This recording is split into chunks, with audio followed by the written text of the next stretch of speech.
এইটো ভিডিঅ'ত তোমালোকৰ মাজত অসমৰ ভূগোল এই চেপ্টাৰটোৰ পৰা তোমালোকৰ মেট্ৰিক পৰীক্ষাত আহিবলগীয়া কমন কোৱেশ্চন কেইটা আলোচনা কৰিম। তোমালোকে যিখিনি দেখাই দিম তোমালোকে সেইখিনি টিক চিন মাৰি ল'বা। এইখিনি পঢ়ি যাবা। ইয়াৰে পৰাই তোমালোকৰ মেট্ৰিক পৰীক্ষাত 100% শিওৰ কমন পৰিব। তোমালোকৰ এইটো চেপ্টাৰৰ পৰা 14 মাৰ্কছৰ আহে। তোমালোকৰ 5টা MCQ, এটা চিত্ৰ 4 মাৰ্কছৰ আৰু এটা 5 মাৰ্কছৰ লং কোৱেশ্চন আহে। তোমালোকক যিকেইটা দেখাই দিম এইকেইটা পঢ়ি যাবা। ইয়াৰে পৰা তোমালোকৰ কমন পৰিব। তোমালোকে এতিয়া লং কোৱেশ্চন কেইটা চোৱা। তোমালোকে এতিয়া 108 নং পৃষ্ঠা বাহিৰ কৰি লোৱা। 108 নং পৃষ্ঠাৰ পৰা চাবা। 6 নং কোৱেশ্চনটো মোষ্ট ইম্পৰ্টেণ্ট, 9 নং কোৱেশ্চনটো চাবা মোষ্ট ইম্পৰ্টেণ্ট, তাৰপিছত 11 নং কোৱেশ্চনটো চাবা, 13 নং কোৱেশ্চনটো চাবা, 17 নং কোৱেশ্চনটো চাবা, 18 নং কোৱেশ্চনটো চাবা, 20 নং কোৱেশ্চনটো চাবা, 21 নং কোৱেশ্চনটো চাবা মোষ্ট ইম্পৰ্টেণ্ট, তাৰপিছত 34 নং কোৱেশ্চনটো চাবা আৰু 35 নং কোৱেশ্চনটো চাবা। অসমৰ অৰ্থনৈতিক উন্নয়নৰ সম্ভাৱনাবোৰ কি কি মোষ্ট ইম্পৰ্টেণ্ট হয়। তাৰপিছত তোমালোকৰ MCQ কোৱেশ্চন কোনকেইটা চাব লাগিব মই দেখাই দি আছোঁ। তোমালোকৰ চিত্ৰও দেখাই দিম। MCQ তোমালোকৰ চিত্ৰৰ বাবে চাবা। তোমালোকে 63 নং পৃষ্ঠা বাহিৰ কৰি লোৱা। 63 নং পৃষ্ঠা তোমালোকৰ দেখিছা অসমৰ মানচিত্ৰ। তোমালোকক এনেকুৱাকৈ কোৱেশ্চন দিব, অসমৰ মানচিত্ৰ আঁকি তলত দিয়া যিকোনো দুটা ঠাইৰ নাম চিনাক্ত কৰা। তোমালোকৰ 3টা ঠাই দিয়া থাকিব, যিকোনো দুটা চিনাক্ত কৰিব লাগিব। তোমালোকৰ ঠাইকেইটা কোনকেইটা আহিব তোমালোকৰ ব্লেক ভিডিঅ' বনাই মোৰ ইউটিউব চেনেলত আপলোড কৰি দিম। তোমালোকে অসমৰ মেপটো চাবা, মোষ্ট ইম্পৰ্টেণ্ট আহি থাকে। তাৰপিছত তোমালোকে 70 নং পৃষ্ঠা বাহিৰ কৰি লোৱা। 70 নং পৃষ্ঠাৰ পৰা চাবা।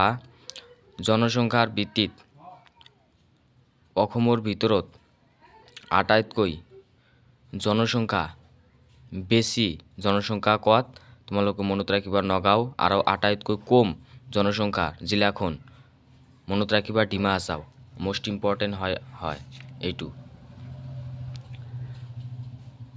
মোষ্ট ইম্পৰ্টেণ্ট হয়। তাৰপিছত তোমালোকৰ এইটো চাব লাগিব, অসমৰ ভিতৰতে কামৰূপ মেট্ৰ' জিলাখন সবাতকৈ ঘন বসতিপূৰ্ণ, মানে সবাতকৈ ঘন বসতি ইয়াত হয়, ঘন বসতি হয় এইটো কামৰূপ মেট্ৰ'। তোমালোকে এই জিলাখন মনত ৰাখিবা।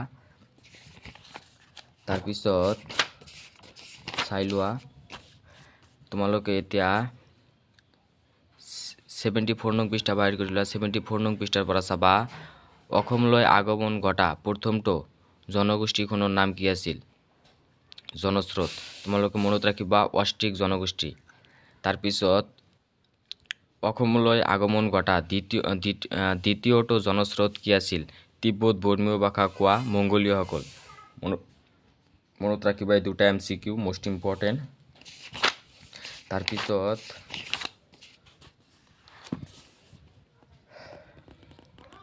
81 নং পৃষ্ঠা বাহিৰ কৰি লোৱা। 81 নং পৃষ্ঠাৰ পৰা চাবা। অসমৰ উত্তৰ পূব সীমান্তৰ ৰেলমণ্ডলৰ মুখ্য কাৰ্যালয় ক'ত অৱস্থিত? মনত ৰাখিবা, গুৱাহাটীৰ মালিগাঁৱত অৱস্থিত। মোষ্ট ইম্পৰ্টেণ্ট হয় এইটো চাবা, এইটো মনত ৰাখিবা দে, বহুত ইম্পৰ্টেণ্ট। তাৰপিছত এতিয়া তোমালোকে 84 নং পৃষ্ঠা বাহিৰ কৰি লোৱা। 84 নং পৃষ্ঠাৰ পৰা চাবা। উত্তৰ পূব ভাৰতৰ ভিতৰত আন্তঃৰাষ্ট্ৰীয় বিমানবন্দৰটোৰ নাম কি? তোমালোকে মনত ৰাখিবা, লোকপ্ৰিয় গোপীনাথ বৰদলৈ আন্তঃৰাষ্ট্ৰীয় বিমানবন্দৰ ক'ত অৱস্থিত? মনত ৰাখিবা, গুৱাহাটী। তাৰপিছত লং কুৱেশ্চনৰ বাবে তোমালোকৰ 85 নং পৃষ্ঠাৰ এটা লং কুৱেশ্চন আছে। তোমালোকৰ 5 মাৰ্কছত দি থাকে এইটো। অসমৰ পৰিবহণ ব্যৱস্থাৰ সমস্যা বিষয়ে আলোচনা কৰা। কি কি সমস্যা আছে পৰিবহণ ব্যৱস্থাৰ? বহুত ইম্পৰ্টেণ্ট 5 মাৰ্কছৰ কাৰণে তোমালোকে এইটো চাব লাগিব। তাৰপিছত তোমালোকে 86 নং পৃষ্ঠা বাহিৰ কৰি লোৱা। 86 নং পৃষ্ঠাৰ পৰা চাবা। নৱীকৰণযোগ্য সম্পদ আৰু অনৱীকৰণযোগ্য সম্পদৰ উদাহৰণ। তোমালোকৰ এনেকুৱাকৈ দিব, তলৰ কোনটো নৱীকৰণযোগ্য সম্পদৰ উদাহৰণ? বা অনবীকৰণযোগ্য সম্পদৰ উদাহৰণ তোমালোকে মনত ৰাখিবা। তাৰপিছত এতিয়া তোমালোকে 87 নং পৃষ্ঠা বাহিৰ কৰি লোৱা। 87 নং পৃষ্ঠাৰ পৰা চাবা জীৱীয় আৰু অজৈৱীয় সম্পদ। ঠিক তেনেকৈ দিয়া থাকিব তলৰ কোণটো জীৱীয় সম্পদ আৰু তলৰ কোণটো অজৈৱীয় সম্পদৰ উদাহৰণ। ঠিক তেনেকুৱাকৈ দিয়া থাকিব, তোমালোকে চাবা। তাৰপিছত এতিয়া তোমালোকে 89 নং পৃষ্ঠা বাহিৰ কৰি লোৱা। 89 নং পৃষ্ঠাৰ পৰা চাবা পনীয়া সোণ কি। তাৰপিছত এইটো ইম্পৰ্টেণ্ট আছে। তাৰপিছত অসমত পোনপ্ৰথমে কোৱাত তেলৰ সন্ধান পোৱা গৈছিল, তোমালোকে মনত ৰাখিবা ডিব্ৰুগড়ত। আৰু ভাৰতৰ ভিতৰত ডিব্ৰুগড় তৈলক্ষেত্ৰ আটাইতকৈ পুৰণি তৈলক্ষেত্ৰ, তোমালোকে মনত ৰাখিবা দেই, এইটো বহুত ইম্পৰ্টেণ্ট MCQ। তোমালোকৰ এইটো চেপ্টাৰৰ কাৰণে এক্সট্ৰাকৈ MCQৰ এটা ভিডিঅ' বনাই মোৰ ইউটিউব চেনেলত আপলোড কৰি দিম, তোমালোকে ভিডিঅ'টো চাবা। তাৰপিছত এতিয়া 94 নং পৃষ্ঠা বাহিৰ কৰি লোৱা। 94 নং পৃষ্ঠাৰ পৰা চাবা ধান অসমৰ প্ৰধান শস্য। অসমৰ প্ৰধান শস্য তলৰ কোণটো অসমৰ প্ৰধান শস্য, মনত ৰাখিবা ধান অসমৰ প্ৰধান শস্য। তাৰপিছত তোমালোকে 101 নং পৃষ্ঠা বাহিৰ কৰি লোৱা। ইয়াৰ পৰা চাবা এছিয়াৰ সৰ্ববৃহৎ চাহ বাগিচাখনৰ নাম কি আৰু কোনখন জিলাত অৱস্থিত, মনত ৰাখিবা মোনাবাৰী চাহ বাগিচা বিশ্বনাথ জিলাত অৱস্থিত। এইটো বহুত দি থাকে, এইটো বহুত ইম্পৰ্টেণ্ট, তোমালোকে চাবা।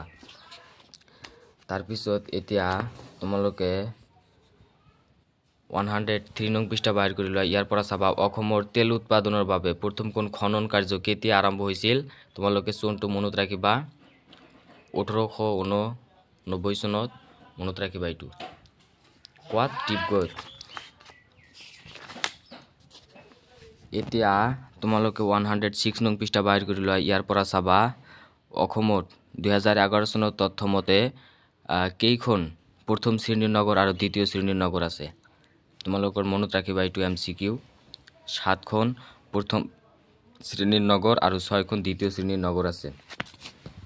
তাৰপিছত 107 নং পৃষ্ঠা বাহিৰ কৰি লোৱা। ইয়াৰ পৰা চাবা অসমৰ প্ৰাকৃতিক সম্পদবোৰ হৈছে ভূমি, বন, খনিজ সম্পদ আৰু জল সম্পদ।